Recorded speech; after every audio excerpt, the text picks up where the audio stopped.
இன்னைக்கு தேசிய ஜனநாயக கூட்டணியில அங்கம் வகிக்கின்ற அதிமுக பாஜகவோட போகத்தானே விரும்புறார்.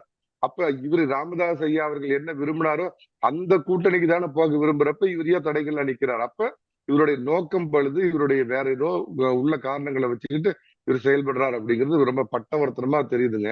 நான் நினைக்கிறேன் அவர் பின்னாடி இருந்து, நான் உறுதியா நம்புறேன், எனக்கு கிடைச்ச தகவல் சபரீசன் அவர் பின்னாடி இருந்து இயக்குறாரு. அதாவது முழு பாமக, அதாவது என்னைக்கு வந்து ம், அதிமுக தேசிய ஜனநாயக கூட்டணியில இடம்பெற்றதோ, திரு அமித்ஷா அவர்கள் அறிவிச்சாரோ, ம், அன்னைக்கே ஒரு பக்கம் திரு ராமதாசும் அன்புமணி வந்து அந்த கூட்டணியை உறுதி பண்றதா இருந்தது. அந்த ஹோட்டல்ல அறிவிக்கிறப்ப ம், அதுக்கு முட்டுக்கட்டை போட்டு அந்த கட்சியில ஒரு குழப்பத்தை ஏற்படுத்தி கட்சியை ரெண்டு படுத்தி, நான் தான் பாமகவோட உண்மையான தலைவர்னு காலம் போன கட்சியில ஹீரோவா நடிக்கிற வயசெல்லாம் போய் 80 90 வயசு ஆனதுக்கு அப்புறம் ஹீரோ வேஷம் போடுற மாதிரி அவர் இன்னைக்கு போட்டு நடத்துறதுங்கிறது திரை, கதை, வசனம், டைரக்ஷன் எல்லாமே திமுக.